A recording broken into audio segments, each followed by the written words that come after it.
pertemuan pertama boleh dibuka halaman 121. Nah, di sini membahas tentang uji normalitas data. Di sini juga sudah tersedia data dari nomor 1 sampai 64. Langsung saja kepada penyelesaian. Langkah pertama yaitu mencari skor terbesar dan terkecil. Skor terbesar 75, skor terkecil 27 dari data ini. Langkah kedua yaitu mencari nilai rentangan. Skor terbesar dikurangi skor terkecil sama dengan 48. Langkah ketiga yaitu mencari banyaknya kelas. Ini sudah ada rumusnya. Untuk log n-nya ini kan tadi ada 64, berarti log 64 itu berapa? Dimasukkan ya. Terus hasilnya yaitu 6,973, dibulatkan menjadi 7. Langkah keempat yaitu mencari nilai panjang kelas. Tadi sudah dicari R-nya 48 dibagi BK 7 sama dengan 6,857 dibulatkan menjadi 7. Untuk langkah selanjutnya buka halaman 122. Langkah kelima, ini ada tabel distribusi frekuensi variabel. Nah, tadi sudah dicari batas kelasnya yaitu 7. Nilai panjang kelasnya yaitu 7. Ini berarti sampai batas kelasnya sampai ke 7. Untuk kelas interval, tadi nilai terkecilnya 27, berarti dimulai dari 27. 27. Nilai panjang kelasnya tadi 7 berarti 27, 28, 29, 30, 31, 32, 33. 27 sampai 33. Untuk nomor kedua yaitu dilanjutkan 34, 35, 36, 37, 38, 39, 40 dan seterusnya sampai kolom ke-7. Untuk F ini yaitu nilai dari 27 sampai 33 dari data yang tadi ada berapa? Ada 1. Nilai 34 sampai ke 40 dari data yang tadi ada 9. Seterusnya sampai kolom ke-7. Nilai tengah.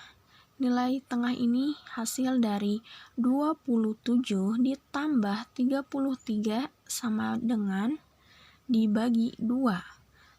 Hasilnya 30. 34 ditambah 40 sama dengan dibagi 2. 37. Dan seterusnya sampai kolom ke-7.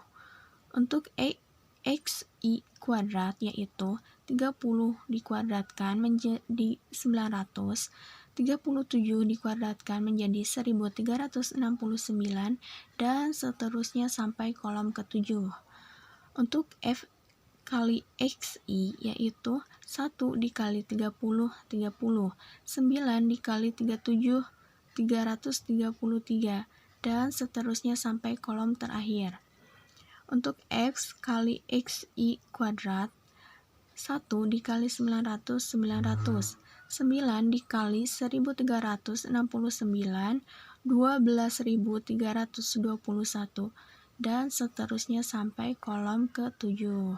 Untuk sigma XI ini adalah jumlah ini yaitu 3.313. Untuk sigma FXI kuadrat yaitu 177.979. Nah, selanjutnya langkah ke-6 yaitu mencari rata-rata atau mean. Tadi sudah dicari sigma FXI-nya ini dan n-nya ini jumlahnya ada 64 sama dengan 51,77. Langkah ke-7 yaitu mencari simpangan baku. Ini ada rumusnya, tinggal dimasukkan ya. Ini ada sigma FXI kuadrat, berarti yang ini ya dimasukkan. Kalau ini sigma fxi dikuadratkan, berarti nilai yang ini dikuadratkan. Beda ya teman-teman, ini sama yang ini. Dibagi, nah tinggal dimasukkan dan hasilnya yaitu 10,14.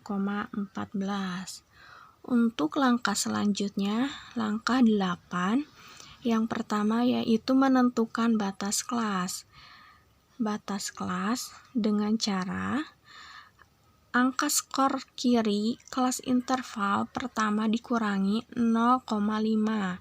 Nah, untuk ini yang kiri semuanya dari 27 sampai 69 dikurangi 0,5. Contohnya 27 dikurangi 0,5 yaitu 26,5. Terus 34 dikurangi 0,5 sama dengan 33,5. Dan seterusnya sampai kolom 69 dikurangi 0,5 yaitu 68,5.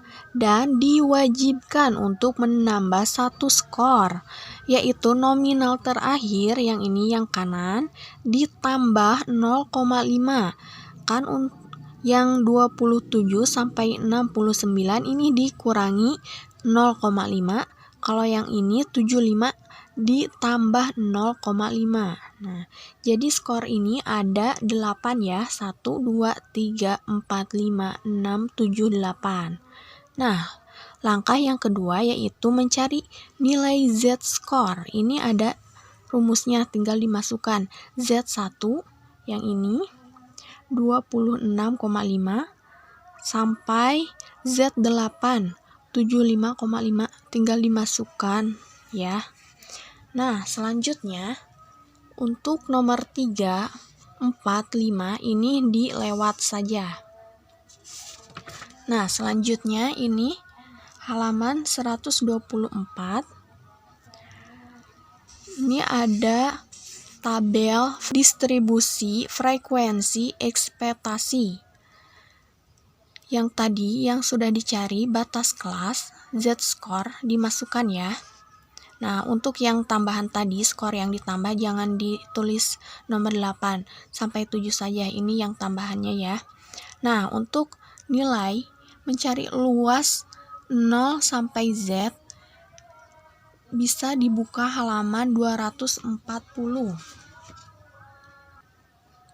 Nah, di Z yang kolom Z itu min 2,49, lihat halaman 240,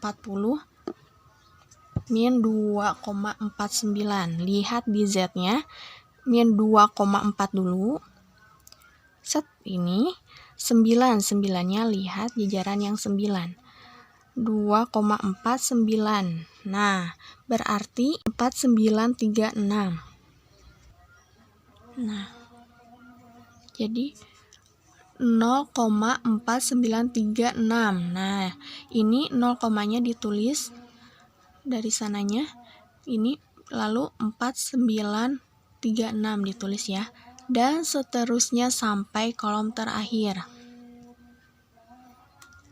Untuk luas tiap kelas interval ini, kolom yang ini, yang atas, yang luas 0 sampai Z dikurangi kolom bawah. Contohnya 0,4936 dikurangi 0,4641 sama dengan 0,0295. Nah, kolom kedua yaitu hasil dari 0,4641 dikurang 0,3665. Hasilnya 0,0976.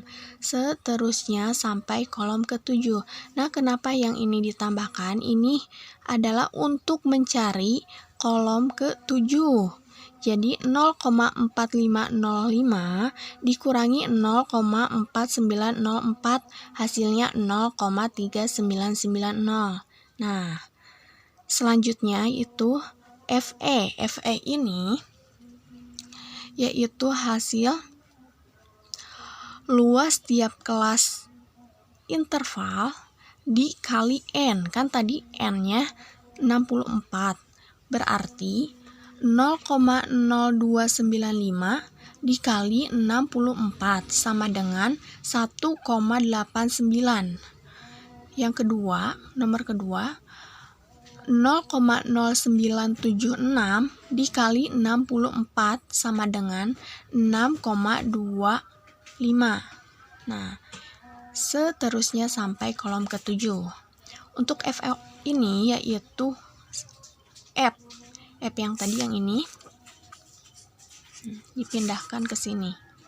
Ya, sudah. Untuk langkah selanjutnya yaitu langkah 9 mencari C kuadrat hitung. Ini C kuadrat hitung. Ini ada rumusnya ya. Tinggal dimasukkan. Contohnya dari kolom 1 sampai ke 7 ini harus dipisah ya. Ini ditambah terus sampai sini. FO untuk nomor ke-1, FO itu kan yang ini 1, FO 1 dikurangi FE-nya 1,89 terus kuadrat dibagi FE-nya kan tadi 1,89. Nah, ini 1 kurangi 1,89 terus hasilnya lalu dikuadratkan dibagi 1,89. Seterusnya sampai kolom ke-7. Dan sudah menemukan hasilnya ya. Nah, langkah 10 yaitu membandingkan C kuadrat hitung dengan C kuadrat tabel. Ini adalah rumus C kuadrat tabel, yaitu DK sama dengan K dikurangi 1. K-nya itu tadi kelasnya ada 7. Berarti 7 dikurangi 1. 1 ini adalah rumus dari sananya. 7 dikurangi 1 sama dengan 6. Sekarang untuk melihat C kuadrat tabel bisa dibuka halaman 232.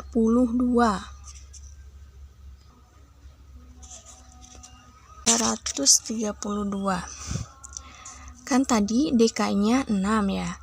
Nah, untuk dalam statistik kita lihatnya 5%. Ke kolom yang 5%. Berarti yang DK-nya 6 ditarik berarti 12,592. Nah, jadi C kuadrat tabel sama dengan 12,592. Dapat disimpulkan, ternyata C kuadrat hitung lebih kecil dibanding C kuadrat tabel atau 3,67, yang ini 3,67 lebih kecil dibanding 12,592. 12,592. Maka data kemampuan menyerap pelajaran matematika SDN Kalianyar Bangil Jatim adalah berdistribusi normal. Ini ada rumusnya ya. Jika C kuadrat hitung lebih kecil dibanding C kuadrat tabel, artinya data berdistribusi normal. Nah, jadi kesimpulannya data yang tadi itu merupakan data berdistribusi normal.